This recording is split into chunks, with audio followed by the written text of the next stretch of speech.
part of converting decimals to fractions is our repeating decimals, and there are some shortcuts, but it's probably better to just go through the 4 steps.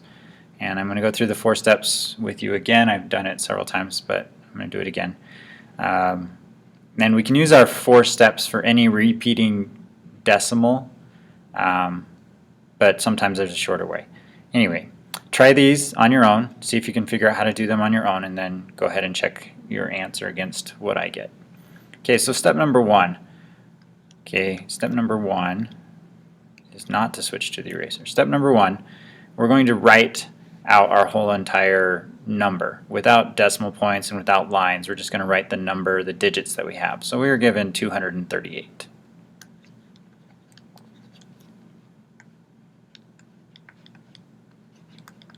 And again, I could write the 0 before that, but there's not really a reason. It doesn't have any value there. So those are all of our digits. Step 2, we're going to subtract the non-repeating part. Okay, so the 238, all 3 of our decimal points repeat. But over here, this does not repeat, right? We don't have a 0 anywhere else. And so that's what we're going to subtract. We're going to subtract our non-repeating part. So subtract a 0.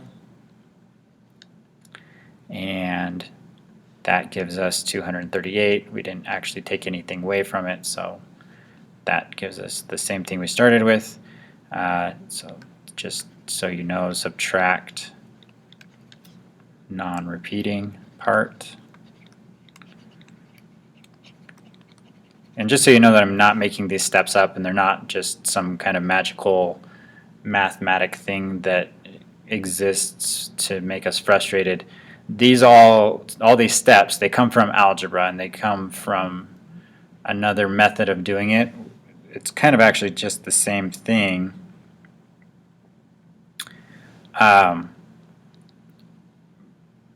But I'm just kind of skipping the algebra part because I feel like when I've tried to show the algebra part, it's been more confusing. But these steps come from the algebra part. It's what you would be doing if you're doing the algebra, the way with algebra. Okay, so 238 minus 0 is 238. So then our third step has to do with the place value. Okay, so again, we're going to go to the place value of the 8, place value of the last of our digits. So the 8 is the last one, so this is the 10th place, 100th place, 1000th place, so we're going to write down 1000. And then step 4, so we're going to call this the location or the place of last digit. And we're going to subtract the location of our non-repeating part. Well, our non-repeating part is the 1's place this time. So we're going to subtract 1.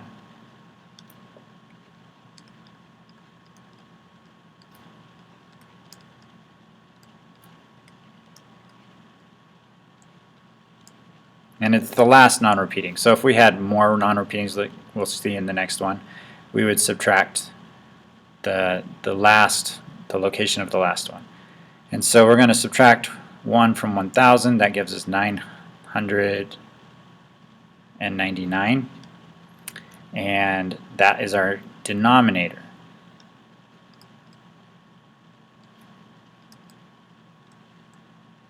And this is our numerator. And so our final fraction would be 238 over 999. And we did learn that shortcut that if all of your decimal digits are repeating, you just write those and then write a 9 in the denominator for each digit you have in the numerator, right? So 3 digits in the numerator, 3 9s in the denominator. Okay, part B, I'm going to go through the steps a lot faster this time, but they are the same. So I'm going to write down all the digits, 249. I'm going to subtract the non-repeating part, which in this case is 24. 9 minus 4 is 5, 4 minus 2 is 2, 2 minus 0 is 2. There's my numerator. Step 3, the place of my 9 is again the thousandths place. and then the location of my last non-repeating is the hundredths place, so I'm only subtracting 100 this time. And 1000 minus 100 is 900, so our final answer for this one is 225 over 900. And you can put these in calculators. They do round. This one will actually round to, well, actually this one's not even rounding. Fun point. So if you put 225 over 900 in the calculator, you will get 0.25. Okay, this is the same thing. This reduces to 1/4. And that's because 9 repeating actually becomes a 1. It's the same thing. If you ever, so try it. Try converting 0.9 repeating to a fraction. Just go through the same 4 steps and you will get 1. You'll get 9 over 9 and you'll get 1. So that is for any 9 repeating, and because we have a 9 repeating right here, it actually adds 1 to the 4, and so 0.249 is actually the same thing as 0.25. So it comes out to be 1/4. Okay, one more video coming up, and that will be it.